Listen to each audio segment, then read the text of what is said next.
Welcome to the episodic story of A Second Shot. Episode 8. Written by Sock Padua. It was a long night. Aya and Alex stayed in her house, just the two of them, as the snowstorm raged outside.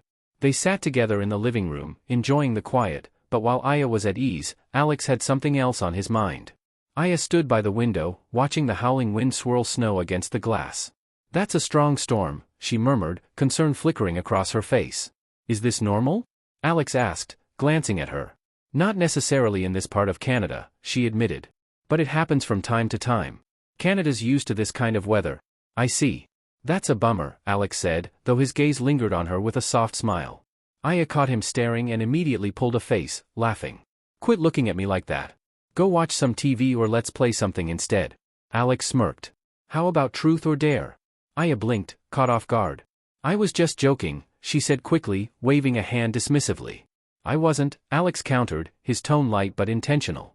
"Actually, I wanted to talk about something serious." Aya, sensing danger, immediately turned and made a break for the kitchen. "Coffee. I need coffee. And a banana shake." Alex raised an eyebrow. "Banana shake? You don't know this stuff. Just wait, let me prepare it first." Aya huffed, trying to buy herself time. After a few minutes, she returned with her coffee and sat across from Alex, still flustered. "All right, let's get this over with," she muttered, taking a sip. Alex raised his good hand in surrender. "Chill, I'm not here to fight you." Aya narrowed her eyes. "Yeah? Fine. Truth. I already know what you're gonna say."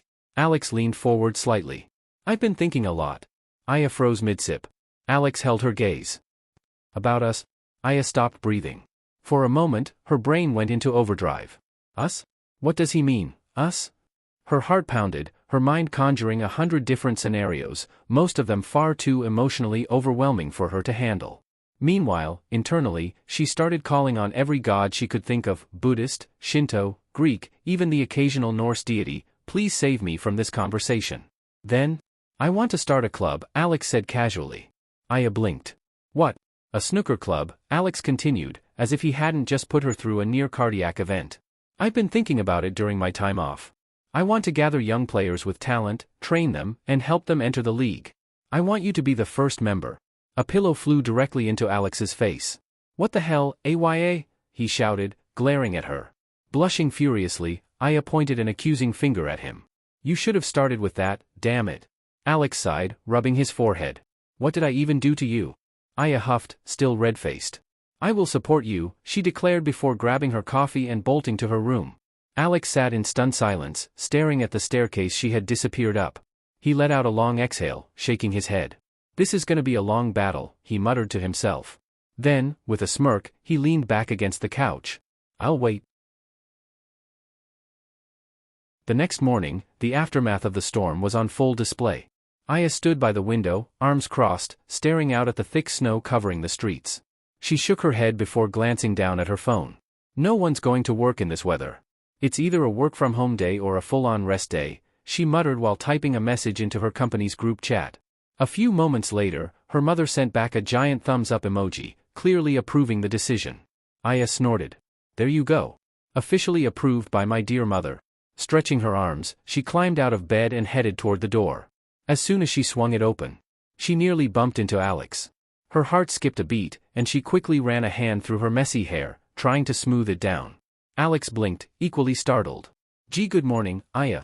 Aya cleared her throat, pretending she wasn't flustered. "Morning, Alex. Let's talk about your plan today, if you want. I don't think we're getting out of here just yet." Alex gave a small nod. Sure. But first, breakfast. I'll cook for you today." Aya raised an eyebrow. "How exactly are you planning to cook with one hand?" Alex smirked. "I've got skills." Aya rolled her eyes. "Right. No, I'll cook. You go rest in the living room." She flashed a teasing grin. "Please." Alex sighed in defeat. "Well, if you ask that nicely, how can I refuse?" The morning went on, both of them settling into a comfortable rhythm. Aya, as carefree as ever, found herself completely sold on Alex's idea. The more he spoke about his vision for the snooker club, the more she realized she actually wanted to help. She leaned back against the couch, dramatically sighing. "I have to win this tournament now, don't I? Seriously. This is getting bigger. My responsibilities, they're catching up to me." "No." She collapsed into the cushions like she had just been sentenced to a lifetime of hard labor. Alex burst out laughing. You act like you're being forced to save the world? Aya peeked at him from under her arm. Feels like it. Alex smirked. You'll be fine. As the day passed, the snowfall finally let up, and by evening, Sakura and Kenta returned home. Aya met them at the door with a bright smile. Mom. Welcome back. Hello, Master. Sakura and Kenta nodded in greeting, still looking tired from the long trip. Sakura turned to Kenta. Take some rest here. That was a tough road we went through. Kenta shook his head with a polite smile. I really can't overstay on your kindness. Aya, who was very invested in their evolving relationship, suddenly had an idea. You can stay here for tonight, she announced, clapping her hands together. Sleep in Alex's room. Alex immediately stiffened. Wait, what? Aya ignored him and kept going. We're going out anyway. I'm heading to the taproom to check on the situation, and play some. Alex opened his mouth to protest, but Aya had already run off to her room to change. Sakura and Kenta watched the whole thing unfold, shaking their heads. Sakura turned to Alex with a knowing smile. Still not used to this? Alex sighed, rubbing his temples.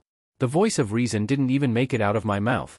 Laughter filled the room as Aya excitedly prepared for her next move, completely ignoring whatever objections Alex might have had.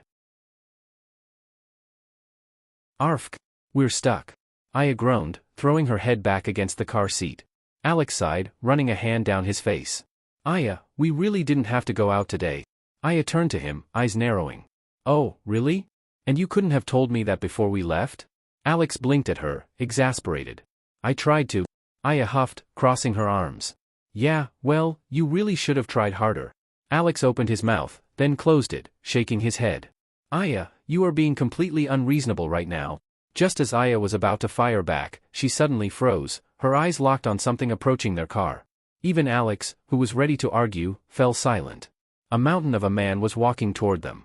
Easily 6 feet 3 inches or more, he had the kind of physique that looked straight out of a superhero movie, broad shoulders, thick arms, and a build that screamed pure strength. Despite his size, he moved effortlessly, his boots crunching against the snow as he approached. Aya's jaw nearly dropped. That guy is the Hulk, except he's not green. Alex, still staring, muttered, Don't be a racist. Then, after a beat, Man, he's big. The man knocked on Aya's window, and she quickly rolled it down. Hey there. Looks like you're completely stuck. Need a hand? His deep voice was friendly, yet carried a natural authority. Aya, still processing the sheer size of him, nodded quickly. Why yeah. My guy here is, a one-armed man.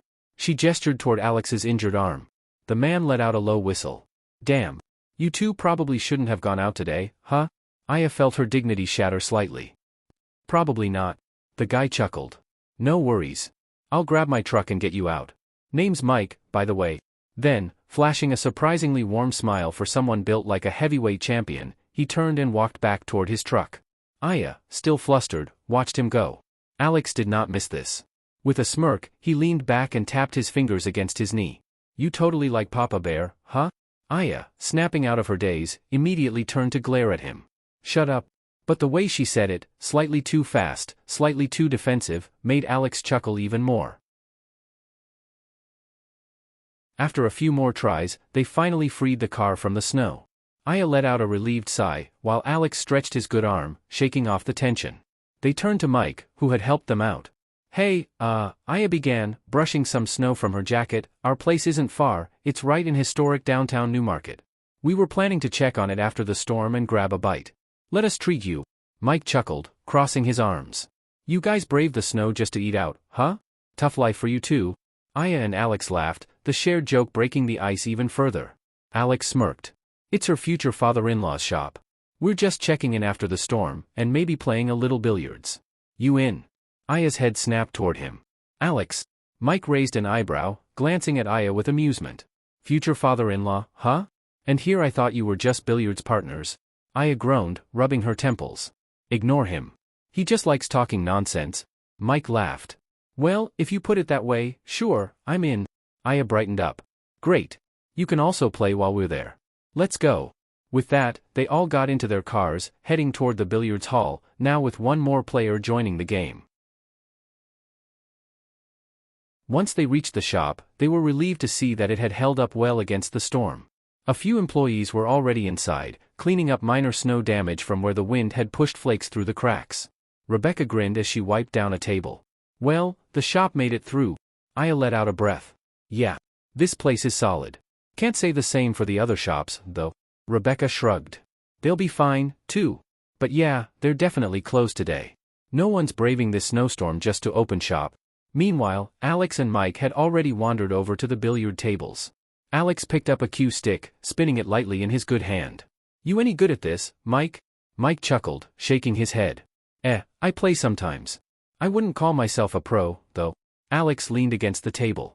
So, what do you do when you're not rescuing snow-stranded idiots like us? Mike flexed jokingly. I'm a fitness instructor at the gym. You know, training people, teaching them proper form, he grinned. Basically, I'm a muscle nerd. Alex smirked. Go ahead, take a few shots. Rebecca's probably cooking something up. Want a drink? Coke's fine. Mike nodded. Alex headed to the bar, only to struggle balancing the drinks in one arm. Aya spotted him from the kitchen, sighed, and quickly stepped in. She grabbed the cans before he could drop them. Need some help, one-armed bandit? Alex rolled his eyes. You know I suck at small talk. Aya smirked. Then leave this to me. I'll play with him. Before Alex could respond, a sudden, earth-shaking crash echoed through the hall. Aya and Alex immediately froze. Without a word, they bolted toward the noise. They found Mike standing there, cue stick in hand, looking guilty.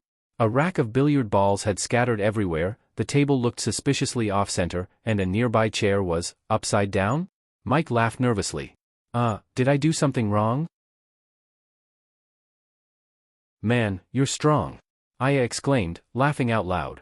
Still buzzing with excitement, she quickly reset the balls. Let's play 9-ball. Mike hesitated. But, Mike, don't stress. Alex cut in. You didn't do anything wrong, you're just too strong. You're a gym instructor, right? I'll teach you how to control that power so you don't smash the cue ball through the wall. Mike perked up. Really? Yeah, Alex said, motioning toward Aya, who was practically bouncing with excitement. I'm a professional player. And I've been training that overly excited lady over there. Mike turned, grinning as he saw Aya huffing like an eager competitor. He picked up the cue stick and prepared for another break shot.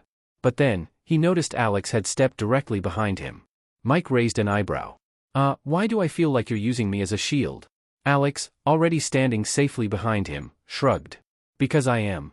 My arm's still recovering, and I don't want to add 6 more months to that sentence. Both men turned to look at Aya, who was casually, but very obviously, backing away. Alex narrowed his eyes. What are you doing? Aya put on her best innocent look. Oh, nothing. Just, mentally preparing myself in case that cue ball decides to go rogue. Mike chuckled, finally bending over to line up his shot. Alex stepped forward, correcting his stance to reduce tension. All right, slow down, Alex instructed. Loosen up a bit, take your time. Mike nodded, adjusting his grip. Taking a deep breath, he focused. Gentle shot, light touch, easy. Then, he took the shot.